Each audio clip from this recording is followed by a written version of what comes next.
Hello दोस्तों, आज हम बात करेंगे इजराइल देश के आधुनिक सिंचाई टेक्नोलॉजी के बारे में, यानी Israel advance irrigation technology system के बारे में। इस वीडियो में हम जानने की कोशिश करेंगे कि इजराइल ने कैसे अपने देश में पानी की समस्या का समाधान किया, जो भारत जैसे देशों की सख्त जरूरत है। नजर डालते हैं इजराइल के सिंचाई टेक्नोलॉजी पर। नंबर 1 पर आता है ड्रिप इरिगेशन सिस्टम। नंबर 2 पर आता है वेस्ट वाटर मैनेजमेंट। नंबर 3 पर आता है soil sensor and automatic sprinkler system. और नंबर 4 पर आता है डेजर्टिफिकेशन टेक्नोलॉजी, मतलब रेतीली भूमि को हरा भरा बनाना। इस वीडियो में हम इन चारों टेक्नोलॉजी को डिटेल में जानेंगे और समझेंगे इनके फायदे। लेकिन इजराइल के इरिगेशन सिस्टम को जानने से पहले हमें यह जानना पड़ेगा कि इरिगेशन सिस्टम कैसे एक देश की फार्मिंग में परिवर्तन ला सकता है और उसकी क्या भूमिका है देश के डेवलपमेंट में। दोस्तों, वीडियो पसंद आए तो वीडियो को लाइक, कमेंट और अपने दोस्तों के साथ शेयर करना ना भूलें। भारत जैसे देश जिसकी इकोनॉमी एक एग्रीकल्चर बेस्ड इकोनॉमी है, जहां 60% से ज्यादा जनसंख्या कृषि पर निर्भर है, उन देशों में सिंचाई का बहुत बड़ा महत्व है। क्योंकि आज भी भारत जैसे बहुत से देश हैं जहां पर सिंचाई के लिए ज्यादा बारिश का पानी उपयोग होता है, यानी मानसून पर निर्भर रहना पड़ता है। बादलों पर आज भी भारत के किसानों की निगाहें रहती हैं, कब बारिश होगी और कब किसान बीज बोएगा। इंडिया में सिंचाई के मुख्यतः 3 माध्यम हैं: कैनल्स यानी नहरें, वेल्स एंड ट्यूबवेल्स और टैंक्स। कैनल और टैंक्स काफी हद तक बारिश पर निर्भर रहते हैं और wells and tubewells ground water पर डिपेंडेंट रहते हैं, यानी जिन राज्यों में ग्राउंड वाटर का लेवल काफी नीचे है वहां पर ट्यूबवेल्स यूज करना उचित नहीं है या फिर गैर कानूनी है, और ज्यादातर वेल्स यानी कुएं सूख चुके हैं।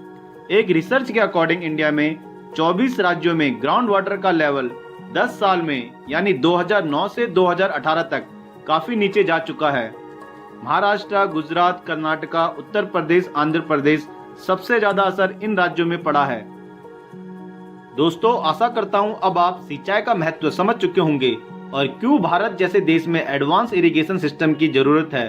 और जब हम बात करते हैं एडवांस इरिगेशन टेक्नोलॉजी की, तब इजराइल से अच्छा उदाहरण हमें नहीं मिल सकता, क्योंकि इजराइल वह देश है जहां सबसे कम बारिश होती है और जिसके पास पानी के प्राकृतिक सोर्स सबसे कम है और 60% जमीन का भाग रेगिस्तान है, बंजर भूमि है।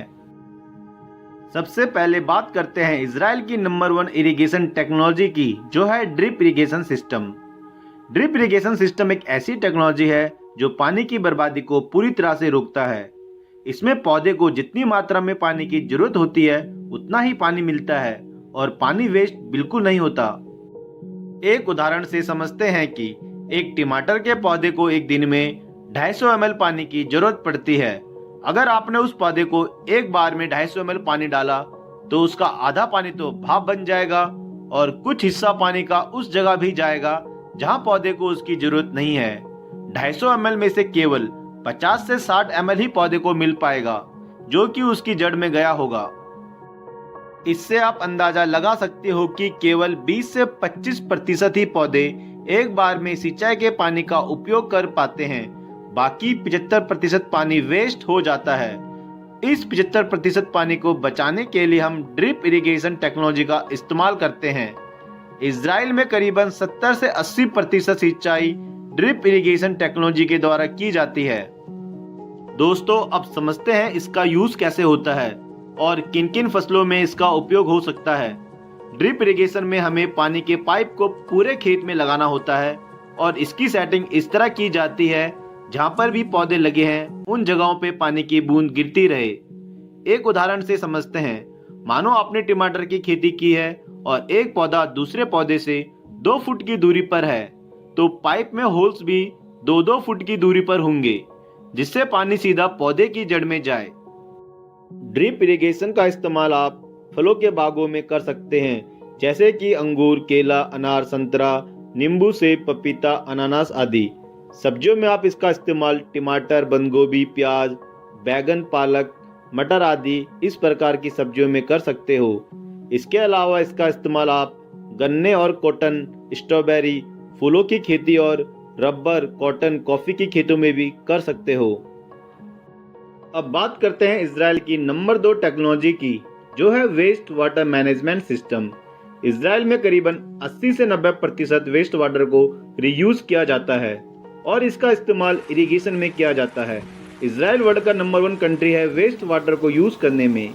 नंबर 2 पर आता है स्पेन, लेकिन वहाँ केवल 25 से 30% ही वेस्ट वाटर को रीयूज कर पाता है।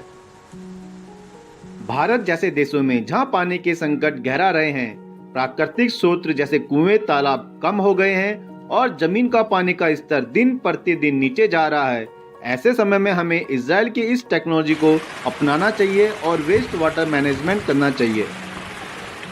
अब समझते हैं इजराइल ने वेस्ट वाटर मैनेजमेंट कैसे इतने बड़े लेवल पर सक्सेसफुली किया। इजराइल में जो भी वाटर डोमेस्टिक यूज में होता है, जैसे कि नहाने का पानी, कपड़े धोने का और बारिश का पानी, और जो भी पानी इजराइल के घरों से गटरों में जाता है, वह पानी इकट्ठा होकर बड़े बड़े वाटर ट्रीटमेंट प्लांटों में मिल जाता है। उसके बाद वाटर ट्रीटमेंट प्लांटों में जटिल प्रक्रिया के द्वारा पानी को फिल्टर किया जाता है। इस प्रक्रिया के विभिन्न चरणों में पानी धीरे धीरे साफ होता रहता है और फिर इसका इस्तेमाल सिंचाई में और पीने के पानी के रूप में किया जाता है। भारत में वेस्ट वाटर ट्रीटमेंट प्लांट पहले से ही हैं, लेकिन इनकी संख्या बहुत कम है और सिंचाई में इनका इस्तेमाल ना के बराबर होता है। भारत में वेस्ट वाटर करीबन 80 से 90% नदियों नालों में जाता है और ये वेस्ट वाटर हमारी पवित्र नदियों को दूषित करते हैं। गंगा यमुना का हाल आप लोगों ने देखा ही होगा। अब बात करते हैं इजराइल के सोयल सेंसर और ऑटोमेटिक स्प्रिंकलर सिस्टम की। दोस्तों, यह टेक्नोलॉजी काफ़ी ज़्यादा एडवांस है, लेकिन साथ में महंगी भी है। इस टेक्नोलॉजी में मुख्यतः 2 यंत्र काम करते हैं। पहला जो मिट्टी की नमी को चेक करता है और उसके अनुसार दूसरा यंत्र यानी स्प्रिंकलर अपने आप पानी का छिड़काव कर देता है। अब बात करते हैं नंबर 4 कॉम्पैक्ट डेजर्टिफिकेशन टेक्नोलॉजी की। इसका अर्थ है कैसे रेगिस्तानों को हरा भरा बनाया जाए और वहां पर भी खेती की जा सके। जैसे कि हम जानते हैं इजराइल का ज़्यादातर हिस्सा डेजर्ट का है,